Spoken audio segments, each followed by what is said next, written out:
Quero compartilhar a palavra, queridos, com vocês. Hoje, Tiago, capítulo 4, de 11 a 17. Tiago 4, de 11 a 17. Esse é o texto que vai servir de base para a nossa reflexão. Nós estamos seguindo com as reflexões em Tiago. E esse texto nos diz assim: irmãos, não falem mal uns dos outros. Se criticam e julgam uns aos outros, criticam e julgam a lei. Cabe-lhes, porém, praticar a lei e não julgá-la. Somente aquele que deu a lei é juiz, e somente ele tem poder de salvar ou destruir. Portanto, que direito vocês têm de julgar o próximo? Prestem atenção, vocês que dizem hoje ou amanhã iremos a determinada cidade e ficaremos lá 1 ano. Negociaremos ali e teremos lucro. Como sabem o que será da sua vida amanhã? A vida é como a névoa ao amanhecer. Aparece por um pouco e logo se dissipa. O que devem dizer é: se o Senhor quiser, viveremos e faremos isso ou aquilo. Caso contrário, estarão se orgulhando de seus planos pretensiosos, e toda presunção como essa é maligna. Lembrem-se de que é pecado saber o que devem fazer e não fazê-lo. Tiago vai avançando naquela carta que ele escreve, e vocês já sabem, porque nós temos acompanhado isso através das reflexões anteriores. Um dos pontos fundamentais para o Tiago é que um cristão, um discípulo de Jesus, ele deve dominar aquilo que ele fala. Para Tiago identifica um problema, um ponto, um foco que pode atrapalhar e estragar a saúde de uma igreja, a saúde de uma família, a saúde de relacionamentos, que é um mal dizer, é um mal falar. E mais uma vez ele vai tocar nisso. Ele vai acrescentar algumas outras questões, mas ele começa fazendo menção para que os irmãos não falassem mal uns dos outros. Você não tem o que elogiar? Fique quieto. Você não tem o que dizer de bom? Fique quieto. Não há um elogio, uma palavra de bênção?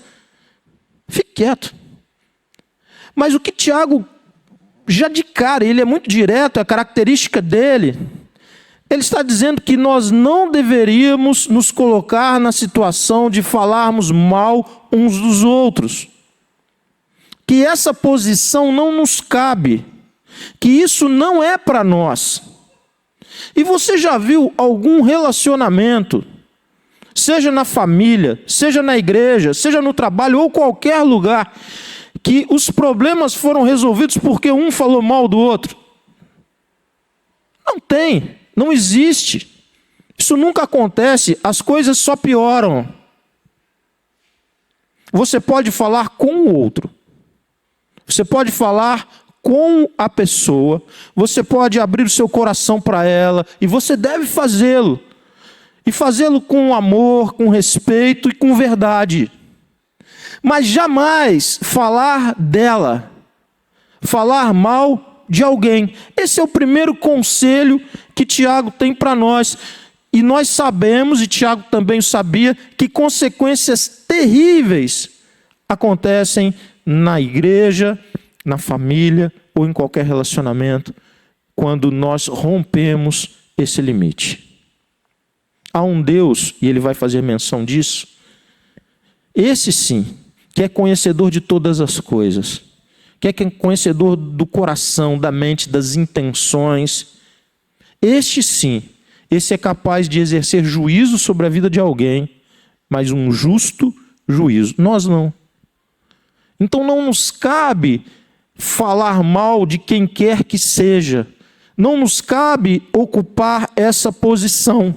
E essa é uma forma de um certo orgulho ou pretensão, que é como se nós nos colocássemos acima, ou se nós nos colocássemos numa posição de superioridade. Olha, ele fez isso, ela fez aquilo, e eu vou apontando e metendo a boca em alguém. Quando, na verdade, talvez eu ganhasse muito mais se eu estivesse olhando para os meus próprios erros, omissões e dificuldades na caminhada com Deus. O texto avança, queridos. Versículo 12. Somente aquele que deu a lei é juiz, e somente ele tem poder de salvar ou destruir. Portanto, que direito vocês têm de julgar o próximo? 13. Prestem atenção, vocês que dizem, ele vai mudando agora levemente. Ainda é o falar, agora já não é mais falar de alguém que ele já censurou, que ele já corrigiu. Agora ele traz para uma outra ideia. Qual que é a ideia? É de fazermos planos e verbalizarmos esses planos, sendo que esses planos são completamente divorciados, separados de Deus. Veja que o plano em si, ir trabalhar numa outra cidade, negociar e ganhar dinheiro ou lucrar, não é nenhum pecado, não há nenhum problema neste sonho, não há nenhum problema com essa ideia. Trabalhar é bom, lucrar é bom, colher o resultado, colher o fruto daquilo que você plantou é excelente, isso move as nossas vidas. Então não é o conteúdo que Tiago está criticando, mas ele está apontando para um erro, um problema no relacionamento com Deus. Quando nós dizemos que vamos fazer assim, assado, vamos fazer isso ou aquilo, que vamos fazer desse modo, sem considerarmos a vontade de Deus. Esse é o ponto do Tiago. Quantas vezes nós temos investido tempo no nosso relacionamento com Deus para nos assegurarmos que os nossos planos são da vontade de Deus?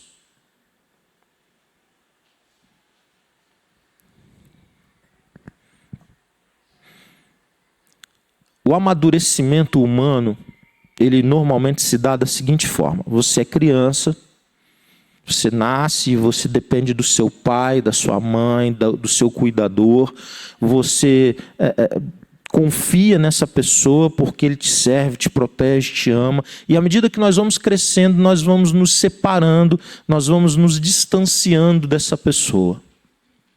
Eu brinco lá em casa que eu estou no final do ciclo de ser amado. É até os 10 anos, gente. Virão outros amores. Até os 10 anos, pai e mãe é muito amado. Pai e mãe é a sensação suprema da segurança, do cuidado, da proteção. Depois não, quem não tem ainda filho, se ligue, aproveite agora, viu? Você tem 10 anos, aproximadamente. Depois as coisas vão mudando, vai havendo um distanciamento, e vai havendo uma projeção, um descolamento, um desejo de confirmar a própria individualidade, a própria personalidade, essa coisa de que eu não sou mais o filho de alguém, o filho da fulano, o filho do Beltrano, mas eu sou quem eu sou. Isso vai se consolidando e chega no processo do amadurecimento. Tem alguns aqui com vontade de chorar. Não chora não, gente. Isso é o ciclo natural da vida. O Senhor há de enxugar suas lágrimas. É assim. É assim mesmo. Eles vão se identificar com outras pessoas. Eles vão construir os próprios relacionamentos. Eles vão amar outras pessoas. Não sei se você sabe disso. E eles vão amar com muita intensidade tantas pessoas. Você tem orado por isso? Quem são as pessoas que os seus filhos vão amar? Eles vão amar.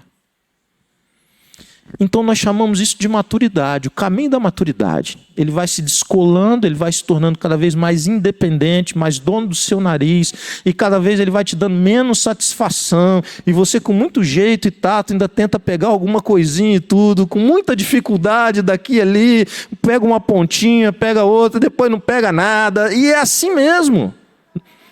Eu vejo muitas cabecinhas fazendo assim, ó. É isso mesmo. Essa verdade dói, né? Mas é real. Sabe aquela história de chegar e contar tudo que foi o dia? Acabou. De contar todos os detalhes. Você fala assim, peraí, minha filha, já entendi. Mas é que contar todos os detalhes. Isso acaba. Você pegar uma coisinha ou outra é um esforço hercúleo. E o processo de amadurecimento vai se dando à medida que essa pessoa vai se tornando independente. Você já percebeu que no reino de Deus isso é absolutamente inverso? Quem é uma pessoa madura no reino de Deus? É aquele que é como uma criança. É aquele que é como uma criança, que conta tudo, que abre o coração, que confia, que desfruta. Aquele que se sente amado, protegido pelo Pai eterno, pelo Pai das luzes. O que o Tiago está dizendo aqui é que muitas vezes a gente fica fazendo plano aqui, ali, vou fazer isso, vou fazer aquilo, sem nenhuma relação de dependência com Deus, como se nós de fato pudéssemos ser independentes dele. O que o Tiago está dizendo aqui é que esse modelo de amadurecimento em sociedade não vale para o reino de Deus, porque para o reino de Deus é exatamente o contrário. Nós precisamos voltar a ser criança. Nós precisamos aprender a depender de Deus para cada detalhe da nossa vida, que dirá para os planos, para os sonhos, para os projetos daqui a 1 ano, 6 meses ou qualquer outro. Quem que é o imaturo no reino? O imaturo no reino é esse, que começa a dizer: eu vou fazer isso, eu vou fazer aquilo, eu vou fazer aquilo outro, sem nenhuma direção de Deus para a sua vida. Versículo 14. Como sabem o que será da sua vida amanhã? Aí ele cita um exemplo, que é um exemplo que é fácil de ser reconhecido. A vida é como a névoa ao amanhecer, ou como a neblina em algumas versões. Aparece por um pouco e logo se dissipa. Ele está dizendo que passa rápido, que é muito intenso, Mas apareceu o sol, acabou a neblina, acabou a cerração, acabou a névoa. O versículo 15 diz assim: o que devem dizer? Se o Senhor quiser, viveremos e faremos isso ou aquilo. Qual que é esse modelo? É o da criança. É o da criança. A criança pede: eu posso fazer isso? Eu posso fazer aquilo? Eu queria fazer isso, eu queria tal coisa, eu quero tal coisa. Mas é uma relação de dependência com o pai, com a mãe. E é isso que o Tiago está orientando a igreja. É isso que o Tiago está dizendo para nós hoje. Vamos voltar a ser criança na presença de Deus. Vamos voltar a depender de Deus. Vamos amadurecer. Vamos voltar a ser criança. Versículo 16. Caso contrário, estarão se orgulhando dos seus planos pretensiosos. E toda presunção como essa é maligna. O que ele está dizendo? Que quando a gente não depende de Deus, quando nós escolhemos uma vida de independência de Deus, é porque o nosso orgulho está se manifestando. O nosso orgulho está dizendo: ei, tu sabe isso aqui, por que tu vai ficar orando? Por que tu vai ficar colocando isso diante de Deus? Por que tu vai ficar perguntando para Deus? Porque dá trabalho entender Deus, irmãos. Entender Deus não é coisa fácil, não. Exige de nós, exige comunhão com Deus, exige busca na palavra, exige tempo de oração. E enquanto a gente vai perguntando coisas com Deus, nem sempre o assunto que a gente está levando para Deus é o assunto que Deus quer tratar conosco. Muitas vezes nós levamos as nossas questões para Deus e Deus traz as questões dele para tratar o nosso caráter, na nossa vida. E muitas vezes são assuntos que nós queríamos evitar. E Deus fala: ei, a pauta é minha. Eu que conduzo a pauta da sua vida. O chamado de Tiago é para que a gente não caia no orgulho de viver uma vida independente de Deus. Deus nos chama para dependermos deles. Ele chama desses planos de pretensiosos, de arrogantes. quando a Bíblia nos ensina que a única coisa que nós deveríamos nos orgulhar nessa vida é o do quê? Da nossa fraqueza. Porque nisso nós somos bons. Se tem algo que nós somos bons, é em sermos fracos. Amém, igreja? Isso é uma verdade que nós queremos ignorar. Mas sabe qual é a maior bênção? Que o poder de Deus se aperfeiçoa na fraqueza. Sabe quando que você ora mais? Quando você busca mais, quando você lê mais a Bíblia, quando que você procura mais a comunhão do povo, do povo de Deus, quando você separa mais tempo para Deus. Sabe quando que Deus é mais significativo na sua vida, no seu cotidiano, no seu dia a dia? Quando as suas fragilidades estão à mostra.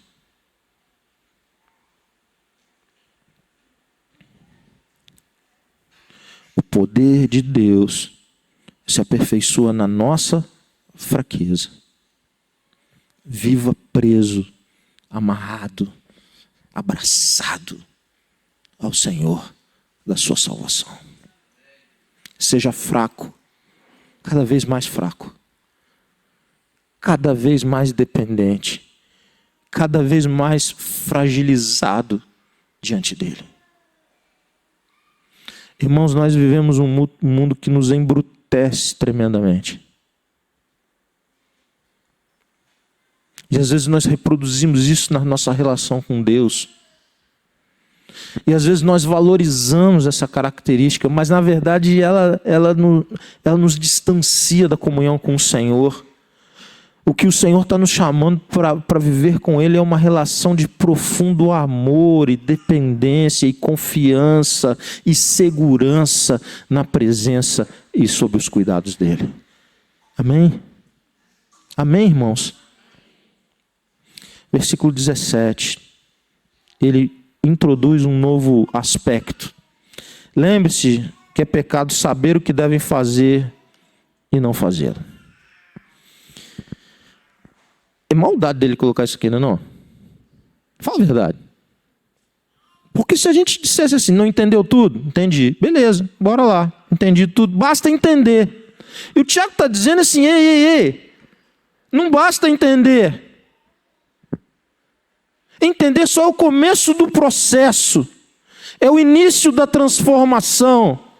Entender que não se deve viver independente de Deus. Entender que é preciso ser criança, é o começo da transformação, porque o Tiago está dizendo para nós, é que nós devemos fazer isso, com as nossas escolhas, com as nossas atitudes, e que é pecado, saber e não fazer.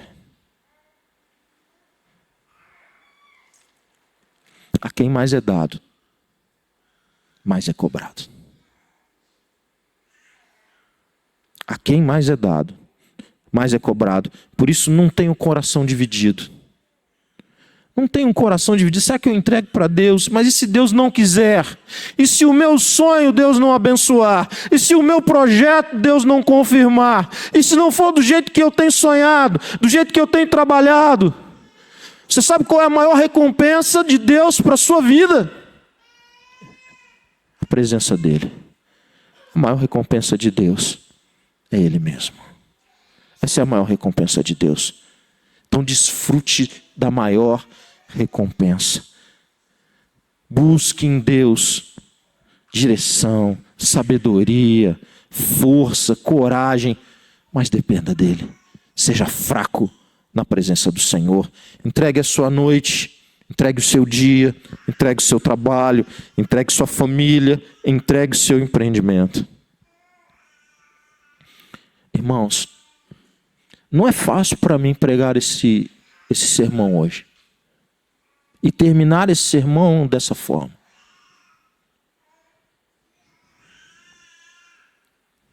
Porque a última vez que eu falei de entrega nessa igreja, a entrega foi de filhos na presença do Senhor.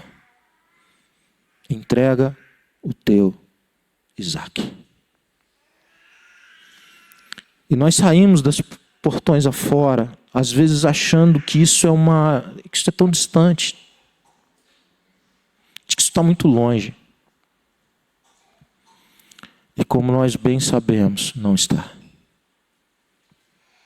O que eu estou dizendo para você é que entregar é diferente de te tomarem. E eu gosto de enfatizar isso. O fato de você não ter não significa que você entregou. Talvez você não conseguiu reter. É diferente de entregar. Não conseguir reter é muito diferente. Eu diria até que é o contrário de entregar. É que não teve como você manter aquilo. Você não teve condições. Mas você não entendeu que o que Deus chama é que você entregue a sua vida, os seus sonhos, os seus planos, os seus projetos, os grandes, os pequenos, diante dele, como uma criança se entrega ao Pai que ama.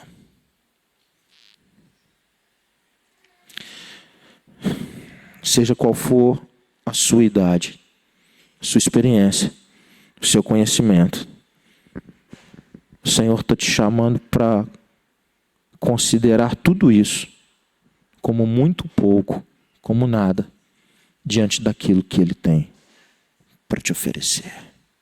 Mas o que é, pastor? Ele mesmo. A presença dele na sua vida, na sua família, no seu trabalho, no seu empreendimento, no seu namoro, no seu noivado, em todas as áreas da sua vida.